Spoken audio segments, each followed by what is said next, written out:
시간을 통한 하나님의 섭리. 45장 1절부터 46장 12절까지 읽었습니다. 본문 장수로는 장이라 긴 줄 알았더니 45장 자체는 그렇게 길지 않은 본문입니다. 그래서 오늘 이 귀한 본문을 통해서 심판을 통한 이루실 섭리라는 말씀으로 함께 은혜를 나누겠습니다. 역사의 결과만이 아니라 역사 속에 섭리를 보고 있는지요. 결국은 모든 것이 하나님의 뜻대로 이루어지는 겁니다. 우리가 이제 요즘에 이렇게 정치 흘러가는 거 보면서 속이 뒤집어지기도 하고 아이고 하고 막 안타까워도 하고 이건 당연한 거지만 거기 잘못 함몰될 필요 없이 세상은요, 앞으로 내가 물어보겠습니다. 세상은 앞으로 점점 좋아질 것 같아요? 점점 망할 것 같아요? 성경 속에서 말하고 있는 이 세계관은 뭐냐면은 이 세상은 점점 마귀가 자기 때가 얼마 남지 않아서 점점 세상을 악하게 하는데 그 악한 증거가 어디서 나오냐면 사람에게서 나와요. 그래서 사람들이 악한 증세가 점점 더 많아지고 그렇다고 해서 뭐 선하고 하나님이 원하신 뜻이 없어지는 건 아니에요. 그러나 그것은 그리스도 안에서 이루어지는 선만 남고 나머지들은 겉으로는 착한 것 같고 선한 것 같은데 막바지 가면은 전부 사탄이 그 본색을 다 드러내서 이 세상에는 날이 가면 갈수록 악해져 가고 사람이 생각할 수 없는 일들이 우리가 믿는 도끼에 발등 찍히는 것처럼 세상에 정말 믿을 게 하나도 없네 이런 말이 나올 만한 일들이 막 곳곳에서 나와요. 그러다 보니까 사람에 대한 신뢰가 쉽게 가질 수가 없고 신앙생활 하다가 사람에게 이렇게 치우쳐서 상처받으면 그 다음부터 사탄이 봐라 이렇게 만들어가지고 아예 하나님까지도 믿지 못하도록 사람의 벽에 부딪혀서 하나님과의 관계도 안 좋아지는 그 고비를 넘겨야 돼요. 사람은 별 수 없구나. 믿을 사람은 하나도 없지만 그러기 때문에 내가 하나님과 나와의 관계 속에서 나는 분명하게 하나님께 직접적으로 정말 신앙에 하나님의 뜻을 쫓아 살며 나 또한 실족하여 넘어져서 다른 사람들에게 실망과 어려움을 줄 수 있는 그런 연약한 존재라는 것을 철저하게 알고 누구만을 바라보고 신뢰해야 되냐? 하나님만 바라보고 신뢰하고 살아가야 돼요. 근데 그 사람의 역할은 하나님을 드러내게 하는 역할을 하기도 하고 사탄의 수족에 쓰여서 쓰임받는 역할을 하기도 하는데 마지막 때는 대다수가 다 변절해서 하나님을 등지고 사탄의 수하에서 쓰임받는 사람들이 많아지게 되고 막 그때 그렇게 그것이 이제 다 차오르면 하나님이 그때 심판하셔요. 그러면 우리는 그런 세상에서 어떻게 살아가야 되냐? 하나님의 쓰시는 의의 병기로, 의의 도구로 쓰임을 받는 것이 우리의 삶이 돼야 되고 그것을 위해서 성경 말씀을 깊이 묵상하고 기도하고 성령 안에서 하나님이 나를 이끄시는 그 이끄심을 따라 살아가는 하나님의 친백성이 돼야 될 줄로 믿습니다. 그래서 이 역사의 결과만이 아니라 우리의 흐르는 인생의 삶, 그 다음에 세계 속에 시간의 흐름 속에 나타나는 역사 속에서 하나님의 섭리를 보고 살아야 돼요. 하나님의 섭리. 단 하나 또 알아야 될 것은 우리가 1000만 년 살지 않는다는 거예요. 우리 인생이 쉽게 잘못 판단하면 자기가 자기 인생은 안 죽을 줄 알고 살아가는 사람들 많은데 늘 나의 인생이 조금 있으면 이 땅을 뜨고 내가 남겨놓은 내 자녀들, 손주들만이 또 우리의 인생을 이어서 이 땅에서 살고 있다는 걸 알고 내가 가야 할 저 본향이 얼마 남지 않음을 알고 남은 때를 거룩하고 주님이 원하시는 그 뜻을 따라 살다가 주님 계신 곳에 임할 것을 늘 기억하고 살아야 될 줄로 믿습니다. 여기 오늘 본문 46장부터 51장까지의 말씀은 열방을 향한 심판의 예언입니다. 앞으로 여러분이 이제 에레미야가 다 끝나가는 과정 속에 이제 그 51장까지의 내용이 앞으로 열방을 향한 심판의 예언. 그러니까 이제 막바지가 뭐냐? 그동안 사용해왔던 바벨론까지, 그리고 유대 백성이 안식처라고 생각하고 거기 가면은 내가 도움을 받을 거라고 생각했던 이 애굽마저도 바벨론에 의해 멸망당하고 모두 심판당하는 거예요. 어느 분이 그 미국의 멸망사에 대한 얘기를 하더라고요. 미국도 얼마 있으면 우리가 보면 하나도 꺼지지 않을 저 미국은 안 망할 것 같은 미국이 한순간에 망한다고 하더라고요. 그 역사학자가, 미래의 역사학자가 얼마 안 됐어요. 그 강대했던 소련이라는 나라가 해체되고, 고르바초프로 인해서 소련이 해체되고 없어질 줄 누가 알았어요. 그리고 이제는 러시아, 우크라이나 뭐 이런 나라로 다 흩어졌는데, 같이 한 소련의 연방으로 있던 그 우크라이나와 또 이 러시아가 이런 치열한 전쟁을 할 줄 누가 알았어요? 몰랐어요. 어제 보니까 러시아의 지도자였던 어떤 한 사람이 암살당해서 죽었잖아요. 그 러시아가 이란이에요. 그 이란이 독이 올라가갖고 이게 누구 짓이냐? 저 이스라엘, 이란의 뭐 하마스인가 누가 죽었잖아요. 그래갖고 이제 이란이 전쟁을 일으키겠다고 지금 막 이란이 막 들끓어서 아마 이번 주간은 좀 어려울 겁니다. 그래서 이스라엘과 아마 큰 전쟁이 일어날 조짐이 있어요. 지금 세계 정세가 어떻게 돌아갈지 몰라요. 국내 정서도 어떻게 돌아갈지 몰라요. 여기에 너무 마음 쓰지 마시고 하나님의 뜻 가운데서 다 지금 진행되고 있는 거예요. 네? 그래서 오늘 이 본문을 보면 당시의 그 상황을 에레미야를 통해서 하나님이 예언하신 게 뭐냐면 다 심판할 거다. 근데 그 당시에 있었던 나라들 중에 이름을 열거한 나라들 전부 다 심판하는 것을 이제 말씀하고 있어요. 심판합니다. 그에 앞서 소개되는 이 바룩이라는 사람의 이야기가 나오잖아요. 이 바룩 이야기는 심판의 확실할성과 그 역사를 보는 관점을 이 바룩을 통해 보여주면서 앞으로 전개될 흥망성쇠의 역사만이 아니라 하나님이 온 세상의 주권자이심을 알게 하는 내용이 오늘 우리가 읽은 내용에 대한 그런 서문이라 할 수 있습니다. 전체적인 앞서서 말씀하고 있는 내용입니다. 첫째, 우리가 섭리를 믿어야 되죠. 하나님의 섭리, 열방으로 기울어가는 나라를 보면서 탄식하던 이 바룩은 예언을 받아 적으면서 더 큰 통증을 느껴요. 이 바룩이 어떤 사람이냐면은 예레미야가 입으로 불러주면 그 입으로 불러주는 그것을 받아서 적는 서기관이에요. 무슨 얘기인지 아시겠죠? 예? 그러니까 지금 하나님의 예언의 말씀은 누가 지금 받아서 지금 말하고 있냐면 에레미야가 얘기하고 있으면 바룩은 무슨 역할을 하냐면 그 전해진 말씀을 글로 적는 거예요. 그런데 그 예언의 말씀을 받아 적으면서 바룩이 막 가슴에 통증을 느끼는 거예요. 막 고통스러워하는 거예요.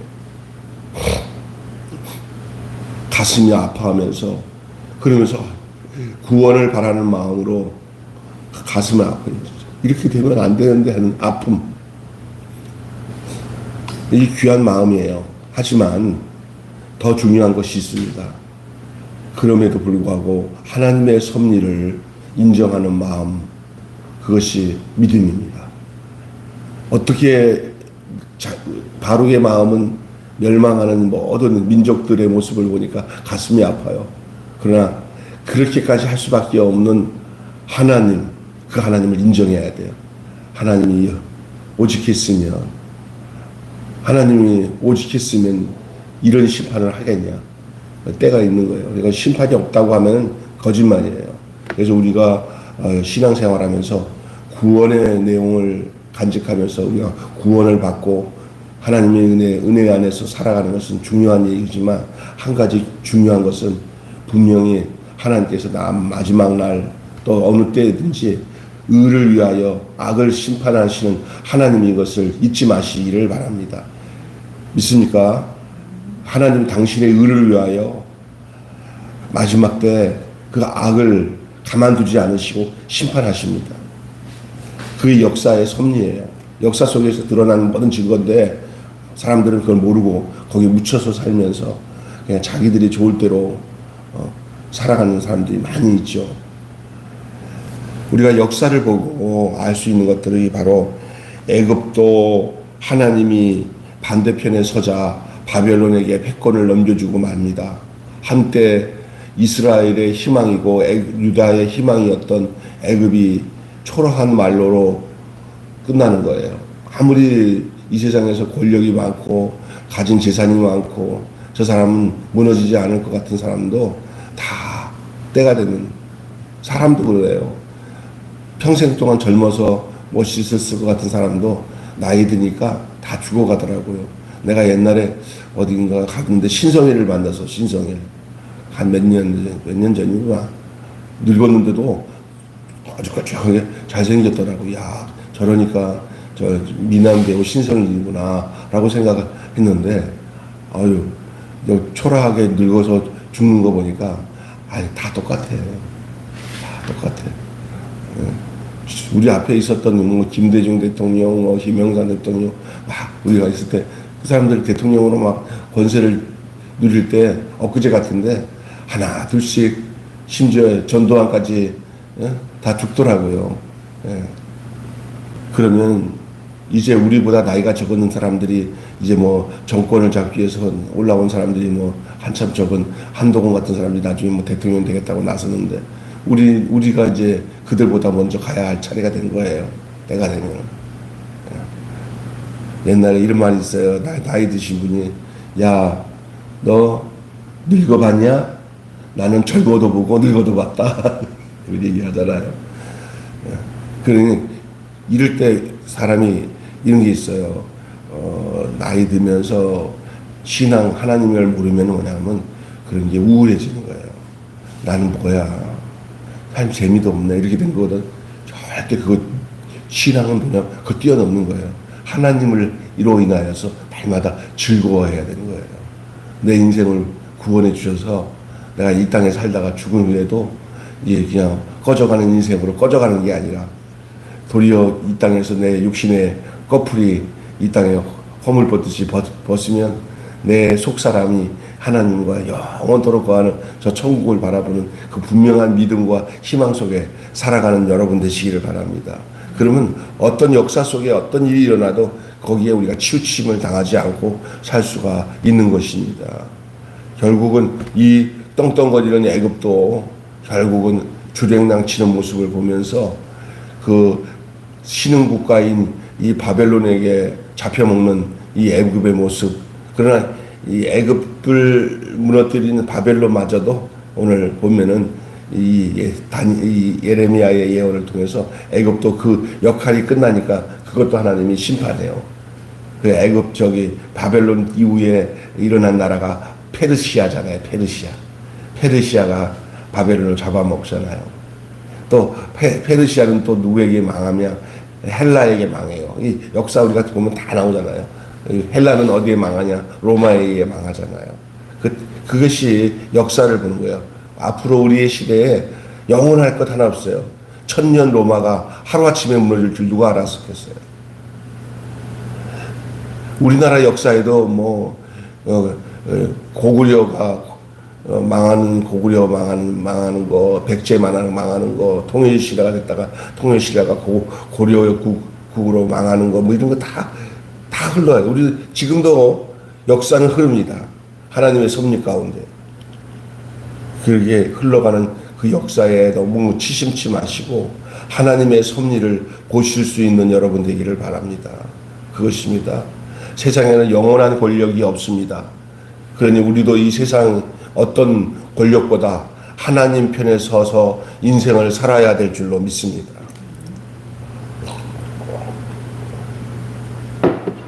하나님 편에 서서 하나님 나라만은 영원합니다.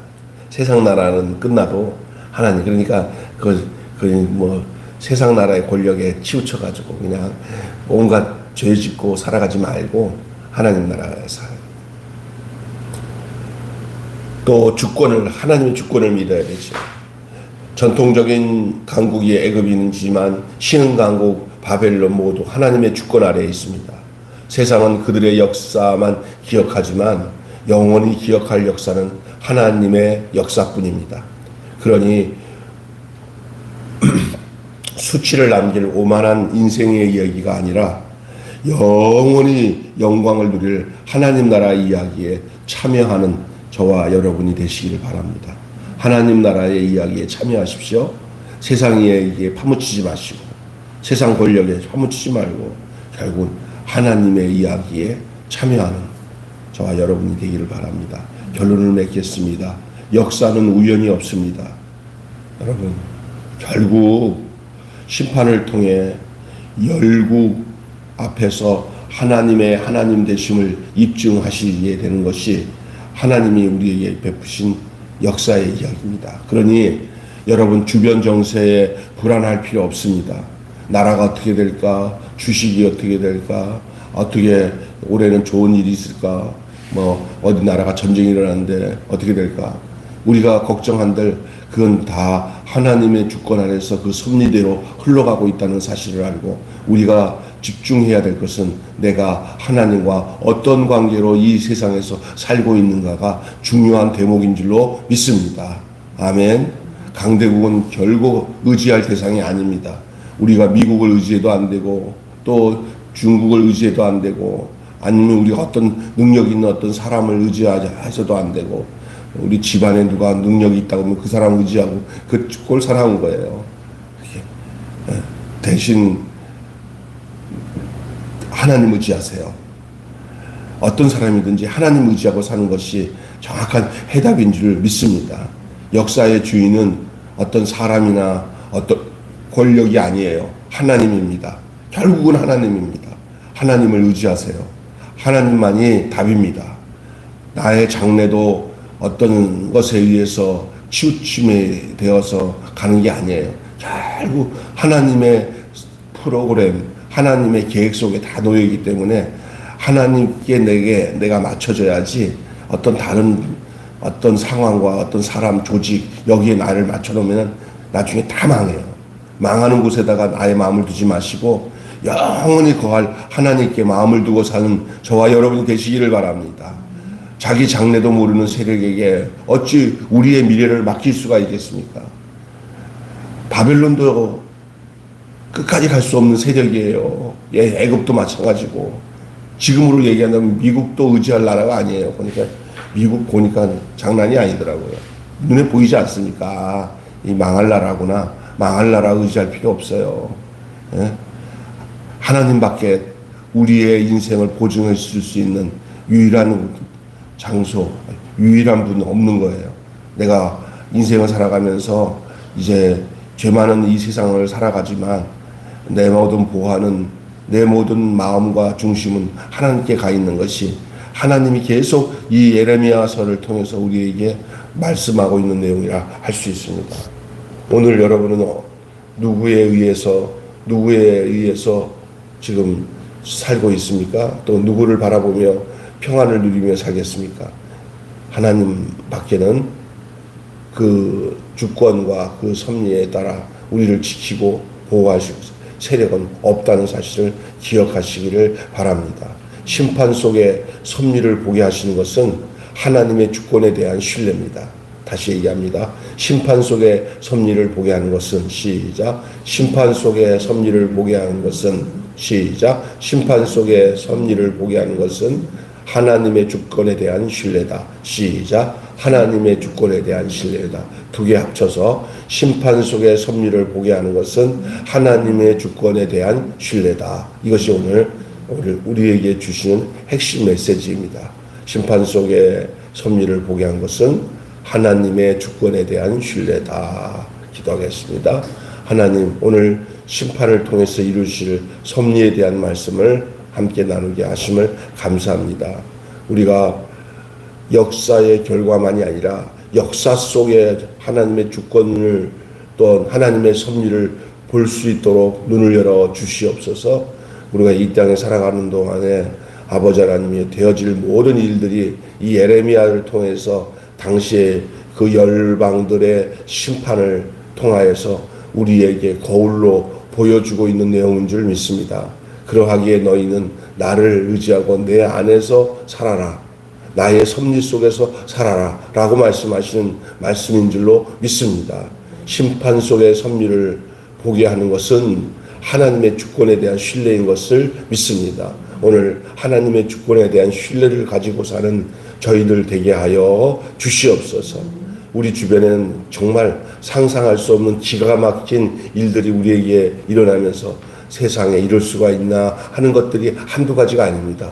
그럴 수밖에 없는 것이 세상인 것을 알게 하시고 우리의 마음을 거기에 두지 말게 하시고 심지어 눈에 보이는 어떤 교회 공동체에다가 우리 마음을 너무 두지 말게 하시고 우리의 마음을 모든 교회를 다스리시고 역사를 다스리시고 나라를 다스리는 하나님께 내 마음과 중심을 둘 수 있는 지혜로움이 그런 믿음이 그런 신뢰가 우리에게 있게 하여 주셔서 그 결과로 우리의 마음이 불안하지 않고 하나님을 인하여 평안하고 즐겁고 행복한 삶을 주 안에서 살아낼 수 있는 저희들 되게 하여 주시옵소서.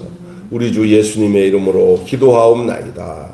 아멘. 주님 가르치신 기도로 마치겠습니다. 하늘에 계신 우리 아버지, 아버지의 이름을 거룩하게 하옵시며 아버지의 나라가 위하시며 아버지의 뜻이 하늘에서와 같이 땅에서도 이루어지게 하소서. 오늘 우리에게 일용할 양식을 주옵시고 우리가 우리에게 잘못한 사람을 용서하여 준 것 같이 우리 죄를 용서하여 주옵시고 우리를 시험에 빠지지 않게 하시고 악에서 구하소서. 나라와 권세와 영광이 영원히 아버지의 것입니다. 아멘. 기도하시다가 자유롭게 하겠습니다.